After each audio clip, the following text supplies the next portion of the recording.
হয় তুমি আমাকে ডিভোর্স দাও, নাহলে আমার শারীরিক সুখ দাও। আমি তোমাকে শারীরিক সুখ কিভাবে দেব? আমার সমস্ত শরীর তো অকার্য। আমি এই অবস্থা তোমাকে কিভাবে দিব? আর তুমি ডিভোর্স দিতে বলো? এই সময়টা যদি তোমাকে ডিভোর্স দিই, তাহলে আমার ঈশ্বর সংসার, আমার বাড়ি গাড়ি টাকা পয়সা কে দেখবে? হ্যাঁ, ওইটাই তো সমস্যা। এই টাকা পয়সার লোভে পড়েই তো তোমাকে বিয়ে করছিলাম। কিন্তু এখন এখন বুঝতে পারতেছি যে শারীরিক সুখেরও প্রয়োজন হয়, যেটা তোমার কাছে আমি কখনোই পাচ্ছি না।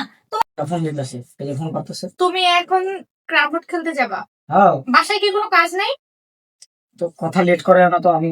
না না, দেখো তোমার মানে আচরণ আমার ভালো লাগছে না। বলো কোথায় যাবা, সত্যি করে বলে যাও। কি? কোথায় যাচ্ছ? আরে যাইতেছি, এই যে দাদার বাড়ির পিছনে যে ক্রাম বোর্ড খেলে না দোকানপাটটা, হ্যাঁ রিপন কাকুর দোকান, ওই দোকানে যাইতেছি। দাদুর বাসে? দাদুর বাসে? দাদুর বাসে কি করবে ও? বিষয়টা দেখতে হচ্ছে। তোমার কাছে থেকে আমি কি করব? এক কাজ করো, তুমি তো আমাকে সুখ দিতে পারোই না, তাহলে আমি কিন্তু, কি? তুমি কি করবে? যদি ডিভোর্স না দাও, তাহলে বাইরে থেকে পর পুরুষ নিয়ে এসে আমি আমার সুখ নিব, মানে শারীরিক সুখ, যেটা তুমি আমাকে দিতে পারো না। ছি ছি ছি ছি। তুমি এই কাজটা করতে পারবে? হ্যাঁ, আজকে আমি অক্ষম বলে তুমি যা খুশি তাই বলছো, তাই আমার মেনে নিতে হবে? হ্যাঁ, মেনে নিতে হবে, কারণ তুমি একটা অকর্ম অপদার্থ। এই, তোমার কোনো যোগ্যতাই নেই আমার স্বামী হওয়ার। শুধু টাকা পয়সা থাকলেই হয় না, শারীরিক সুখেরও প্রয়োজন হয়। আমার শরীরের যে চাহিদা, এটা তুমি কোনোদিন পূরণ করতে পারছো? বিয়ের পর থেকে আজ পর্যন্ত তুমি আমাকে কিছুই করতে পারোনি। তাহলে এখন আমি কি করবো? আমার কি করা উচিত? ঠিক আছে ঠিক আছে, তুমি যা খুশি তাই করো, কি? আমার কিছু করার নেই। আমি এবার কি করবো? আমি এক কথা, আমি অক্ষম। তোমাকে আমি কিছুই দিতে পারবো না। তোমার মনে যাচ্ছে তুমি তাই করো। আবার এটা বলছো বড় গলায়? ঠিক আছে, আমি এক্ষুনি ফোন দিচ্ছি। আমি যাকে খুশি তাকেই, ঠিক আছে, আমি ফোন দিচ্ছি, ওকে আসতে বলতেছি। তোমার সামনে আমি ওর কাছ থেকে শারীরিক সুখ নেবো, বুঝতে পেরেছো?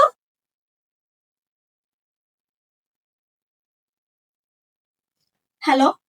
হ্যালো। হ্যাঁ ফারহান, কই তুমি? হ্যাঁ দাদি, আপনার বাড়ির পাশে। এই, রাগ ওঠানো তো এমনি রেগে আছি, আবার দাদি দাদি করতেছে। তুমি তাড়াতাড়ি চলে আসো। দাঁড়াও, ওই যে স্বামী ভাইয়ের সাথে গেমটা খেলে আসি। ফাজলামি করো না, তুমি তাড়াতাড়ি এক্ষুনি চলে আসো আমার বাসায়, ঠিক আছে? আচ্ছা, আসতেছি। ও আসছে। তুমি এই কাজটা করতে পারবে? হ্যাঁ, অবশ্যই পারবো, কেন পারবো না? হ্যাঁ? আমি- এখানে আবার কি হলো? আমি কিন্তু এটা আশা করিনি। না না, তোমার আর আশা করতে হবে না, এখন প্র্যাকটিক্যালি দেখাবো। আসুকো, দেখো কি কি হয়।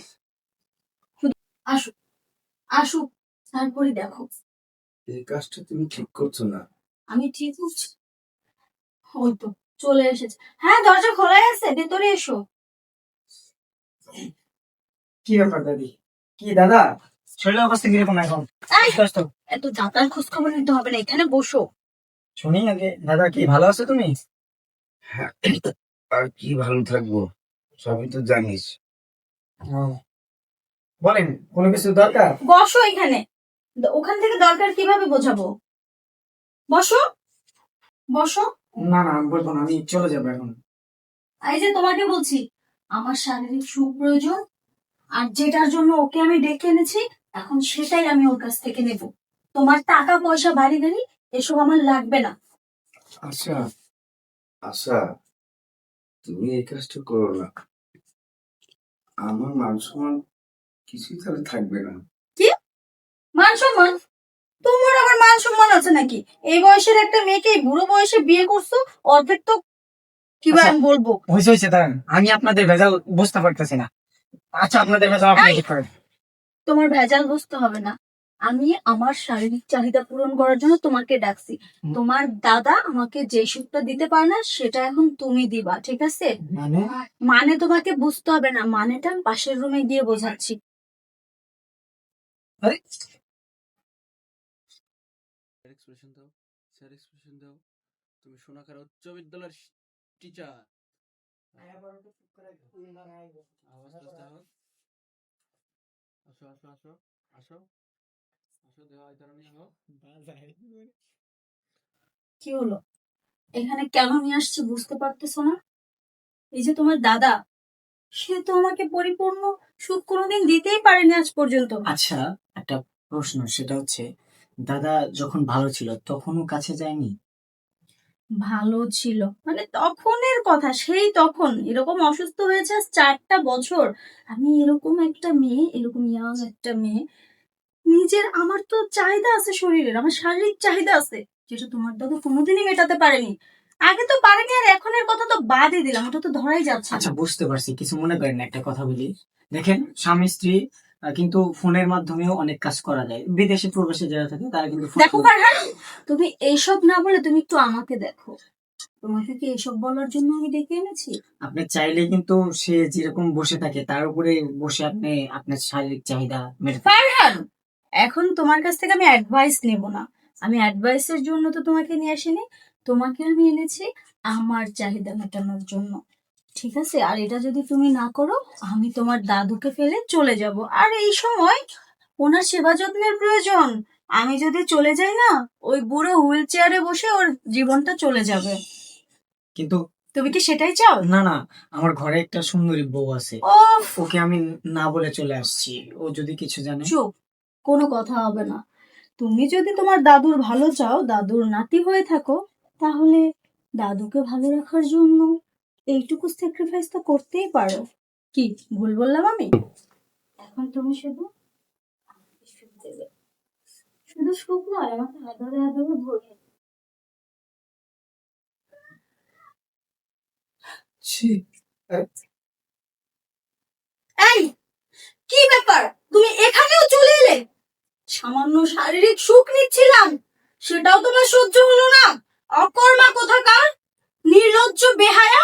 এই, একটু আগে বলেছিলাম না যে তুমি আমাকে ডিভোর্স দাও? এখন আমি তোমাকে বলছি, তুমি নয়, আমি তোমাকে ডিভোর্স দিয়ে চলে যাব এখান থেকে। নির্লজ্জ তুমি কাকে বলছো? আমাকে না তুমি? আমি নির্লজ্জ? হ্যাঁ, হ্যাঁ, আমি নির্লজ্জ। কিসের জন্য আমি নির্লজ্জ? তুমি আমার চাহিদা মেটাতে পারো না, তাই আমি নির্লজ্জ। তো তাই? অবশ্যই। তাই নির্লজ্জ তুমি কাকে বলছো? নির্লজ্জ আমি না তুমি? দেখো, নিজে পরীক্ষা করে দেখো। নাতি, তুমি নাতির সাথে নির্লজ্জ আমি না তুমি? এই বয়সে দেখতে হলো নাতির সাথে তুমি, কি আর বলবো, থাকো, নাতিকে নিয়ে থাকো, আমি না। আমি একটা কাজ করি, আজকে যেহেতু কিছু হইলো না, কালকে আপনার তৃপ্তি মিটিয়ে দেবো নি? কালকে? হ্যাঁ? কালকে এসে তুমি আমার তৃপ্তি মেটাবে? কালকে তুমি এসে আমাকে কোথায় পাবে? আমি এই যে এখন গিয়ে এই রাতে তোমার দাদুকে ডিভোর্স দিয়ে এই বাড়ি থেকে চলে যাব।